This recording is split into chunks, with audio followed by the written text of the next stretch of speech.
Welcome to HortTube. My name is Jim Putnam. This is the Sunday question and answer video that I have been doing for a while now, where I answer questions that are asked on these videos. You ask a question down below this one, I pick from those the next week and answer them.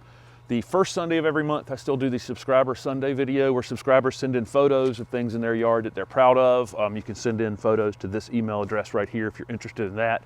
That will happen again the first Sunday in January. Thanks everybody for participating in this. I have a very bad toothache, so I don't know. Maybe these answers will be shorter than normal. I don't know. I may not run my mouth quite as much. The debris pile behind me, these backgrounds will get better as I get to the landscaping on this yard. If you followed along this past week, I've got mulch down. I've mulched the paths. Everything's just kind of laid out and ready to start planting. And I've started working on some shade plant videos. One went up 2 days ago. I've got another one from the J.C. Ralston Arboretum going up. I hope tomorrow, just this tooth thing, who knows. And then I've shot 2 unboxing videos, one from a company called Mr. Maple, which is in a nursery that's in my state. Sent me a couple really nice shade plants. So you'll see that video. And then Plants by Mail sent me a couple pieces that I unbox in a video that's coming up this week.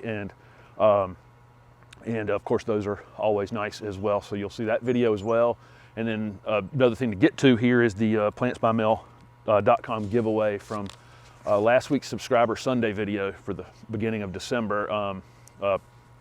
The winners of the 2 $50 gift cards. One was, where in the world are my questions, Jim? Okay, here we go. All right. The winner, I'd use the random comment picker to pick the winner. The winner on Instagram is Jennifer Cannon 13, and the winner on YouTube is JDS, just 3 letters, JDS. If you'll send me an email to this email address right here, it's the same email address for the Subscriber Sunday photos, I will get the codes to you for the 2. Each of you have a $50 gift card to plantsbymail.com. Thanks very much to plantsbymail.com for participating in the channel. I think that's everything. Okay, we're doing shade plant videos. Made it a long way on the progress in this backyard, except for the debris pile. And on to the questions. The first one I got is it too late to plant? And I did a video a couple weeks ago about winter planting, and I think I could summarize it as number 1, can you dig? So that's probably zone 5. It's probably pretty hard to dig at this point, and maybe even 6A. Those of you who can still dig and the plants are acclimated to the outside. These pieces sitting here behind me, this October Magic Orchid Camellia, which I did a video on a week or 2 ago, it's been out here the whole time as the temperatures have dropped. And so I would have no problem at all putting this in the ground. If I had it in a greenhouse or something the last few weeks, it'd be silly for me to bring it out in the cold and plant it. So can you dig, and is the plant acclimated to the temperatures that you're currently receiving? Then, if those 2 are yes, then put it in the ground. Somebody asked me about planting Daphne Adora. Daphne's a tough, was really tough, especially at my old house with the clay soils. They definitely need to be mounded up some. I would use some pine bark soil conditioner. The Daphne in this neighborhood perform really well, and I think it has something to do with this relationship with the oaks, using up some of the water in the yard, and maybe creating some drainage with their roots and that kind of thing.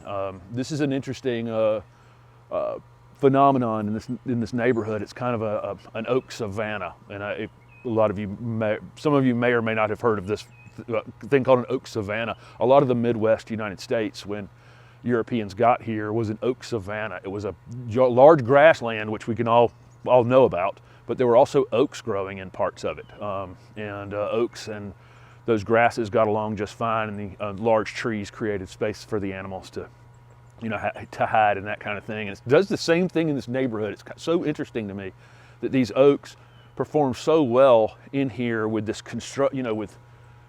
sidewalks and construction and grass and plants, and they play pretty nice together. And it's the same. This neighborhood is kind of an oak savanna. There were oak savannas all over the world, which is like I say, kind of interesting. But for whatever reason, the Daphne do well around these old established trees, old established oaks. But I had a really hard time with them at my old house. Definitely mound them up. That's the key to planting Daphne. Somebody asked me about a dead tree with their encore azaleas. They have a dead tree that's offering shade to their encores, and of course, you know, azaleas need shade, and so, you know, but encore azaleas actually will take quite a bit more sun, and I would go ahead and get that tree down. I think they'll adapt to it, and you're best to take the tree down in the winter, because as the sun comes back, you know, right now that we're closer to the sun in the winter, but the rays are diffused because of the angle.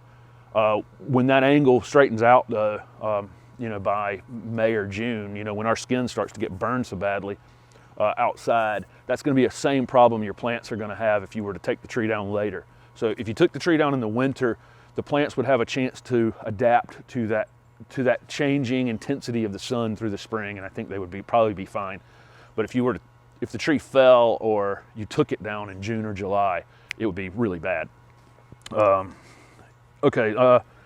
Somebody asked me about buying larger plants versus smaller plants and what I would prefer, and just, you know, survivability of a large plant versus a small plant. First of all, I think container plants out-survive balled and burlap plants. Holly has made her entrance,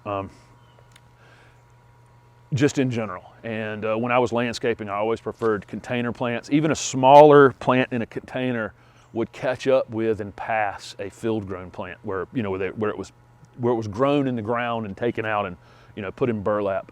So I definitely like container plants, number one. I also then like smaller containers if I have patience.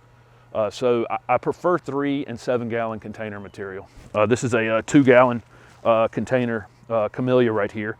And so let's say 2 gallons, 3 gallons, 7 gallons, that's what I prefer.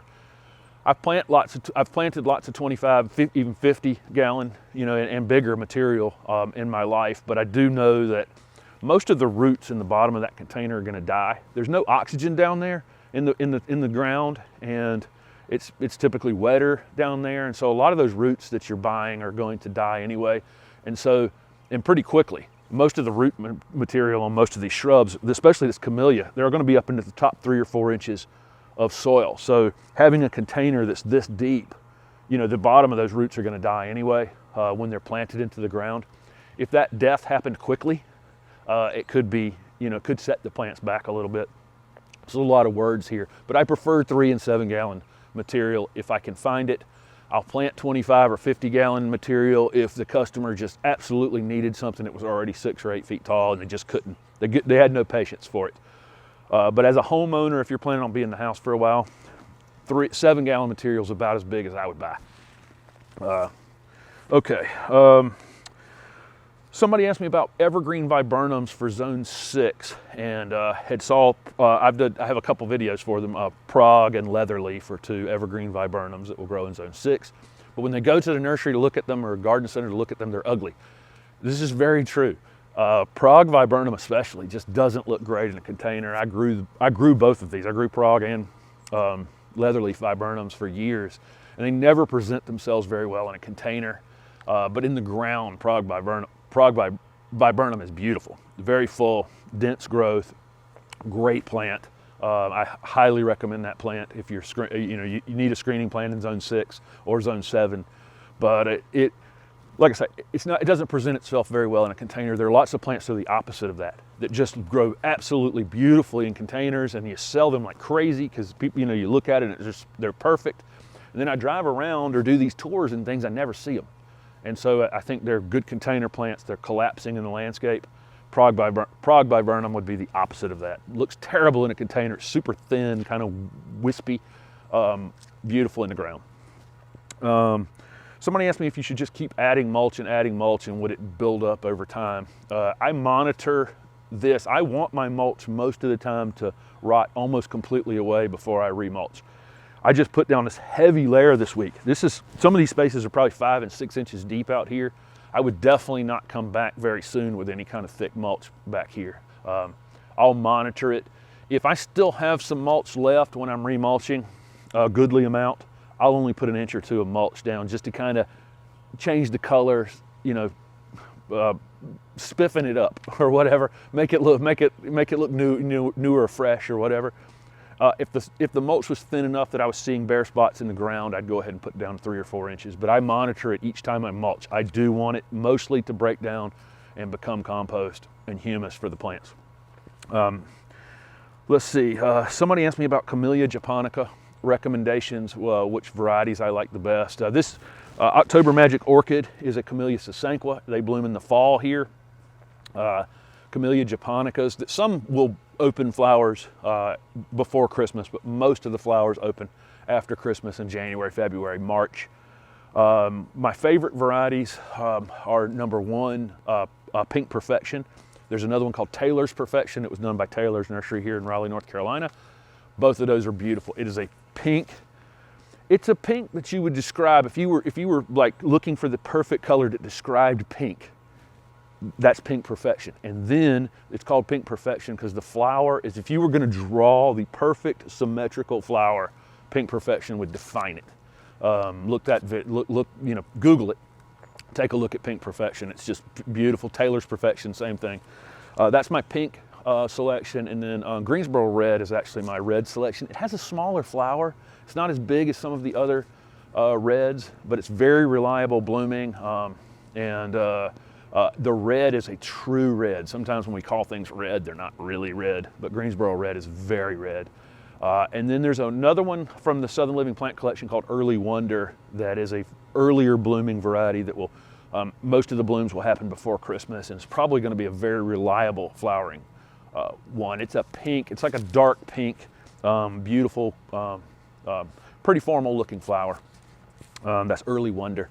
Somebody asked me about Coppertop Viburnum. The height on the tag says it gets 6 to 8 feet, but I have said many times that most of the time the label actually means maintainable at, and that would be true on those Coppertop Viburnum as well. That thing grew really, really quickly at my house in 25 or 30 minutes from here, and I think that plant's easily going to get over 10 feet tall.